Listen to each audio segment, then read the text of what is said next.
What's up, my folks? Hope y'all are doing good. We're getting along down here. Been up quite a few hours.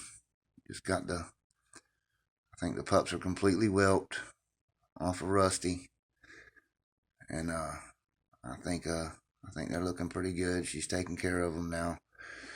You know, a lot of times when you have a bitch that hasn't whelped a litter before and she whelps it, you got to really help her out and be there with her. Now sometimes they won't take care of them. You got to get them off that sack, get them breathing, rub them. You know what I'm saying. Get them revived.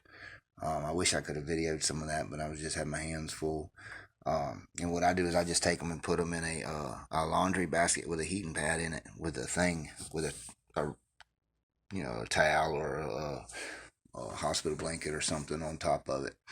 And usually, most people haven't. That's how they do it. This bitch here, I just wanted to do her in the house, and I put her in a great big old crate. It's a huge ass crate, and put some cardboard in the bottom of it, and a nice clean piece of carpet that she destroyed in it, and sheets, and just helped her whelp them out.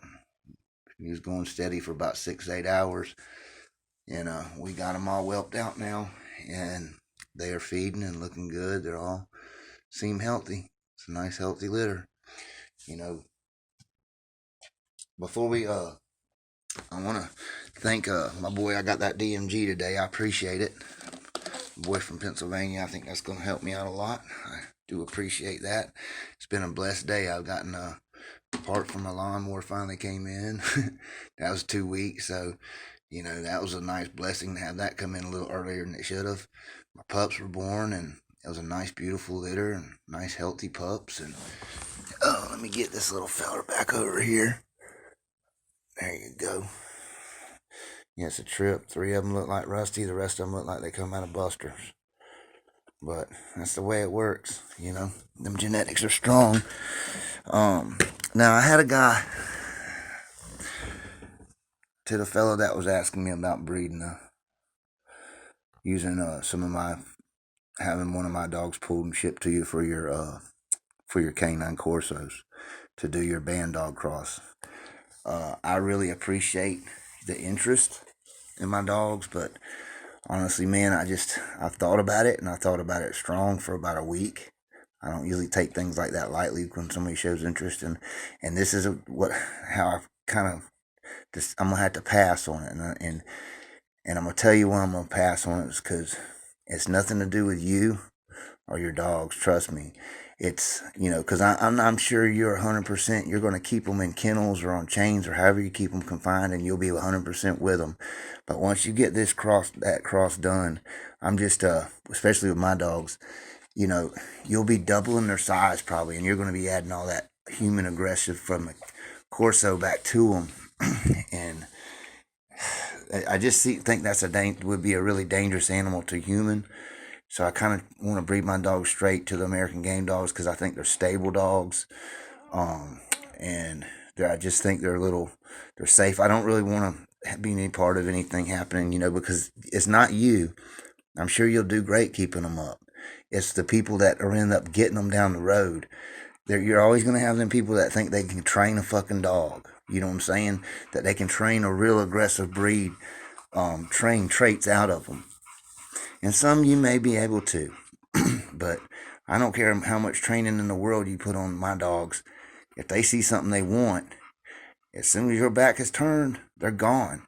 And there ain't a fence around that's going to stop them. I mean, a 6-foot privacy fence, these dogs can clear that shit, man. I'm telling you, I don't understand why people can't understand that. They want to knock you for having your dogs on chains or in kennels. They can't. I've known that since I was a kid that these dogs would get away from you. Man, I've seen them clear 6-foot privacy fence and barely touch the toes on the top. I mean, when they want something, they're gonna go get it. And there's only one way to keep them. That's the correct way. And that's how I feel about it. I think it's irresponsible to have a game animal, a strong breed like that, and allow them to run around. And the bad thing is It ain't the dog men that are causing problems for these breeds. It's the people that think like that. I mean, you always got that one asshole that don't think they need to keep their dog put up right. I mean, you can be walking your dog down the road doing everything correctly, and you'll end up with one guy like that, and your dog run out to you. It's always them. Well, he was so fucking trained. I mean, I could tell you horror stories, and I just think, and I've seen crosses, and when you cross a game bred American game dog into other breeds, other types of dogs, you get a real hybrid. And I've seen them cross with Labradors and be super crazy bad. I've seen them cross with yellowmouth curs. That dog was a dangerous animal. But the guy that had him understood what he was. You know what I'm saying? He didn't think he had him good training. So I'm just going to pass because I don't want to be any part of anything like that. And it's not you, and I'm sure I understand what you're doing, and I respect it. It's just I know the future of the type of people. You know, my dogs, when I sell a dog to somebody, I really felt that son gone out, or the repeat people that I've dealt with before several times, or at least once, you know, or they're real experienced dog owners, dog men. And the guys that get these dogs for pets understand they don't never leave their house without that dog being on a leash. They're not running around. They're not running around a little fence backyard or any of that. They're either chained or kenneled properly. There's only one way to keep these dogs. I don't care. You're not changing evolution by training them. And that crossing my dogs into something else just gives me a fear, you know. But anyway, I wanted to show y'all this little litter. It's been a rough one. She was you know, when you have them, sometimes I just helped her along. I come in, and about 15 minutes later, I come back in. She done had one in her mouth, squealing. You know, when they start squealing, the dog don't know what it's doing. Something squeals, they bite it harder. So I had to pry that sucker out of her mouth, and you know, but it took a few to get her in the hang of it. And now she looks like she's doing really good with it. But I think the key to that is take them puppies away from her. You know, put them in a heating pad or something, keep them comfortable. Let her have the litter. Let her whelp the whole litter. And usually those first ones will be waking up and you know, getting ready to eat, and you can kind of introduce her. Now I introduce them one at a time, and be careful when you're introducing it. I'm not even gonna lie. I used the runt, the first one, to see how she would act toward it, and she was good about it. But you got to watch them, make sure they don't bite their feet off, you know, stuff like that. A new mom don't know, you know, a lot of things are. And this was a wild bitch. This bitch is wild, man. So it was a big, big fear for me. But well, I don't think I got very many males. I think there's one or two males in that litter, which sucks. But like I tell people, it's hard getting males from me.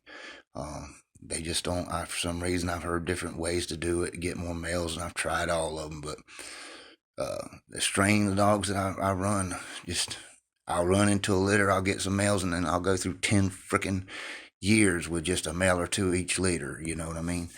But you know, it is what it is. But trying to keep the strain alive is all it is. But anyway, folks, I hope y'all are having a good day. It's been a blessed day for me. I'm about wore out.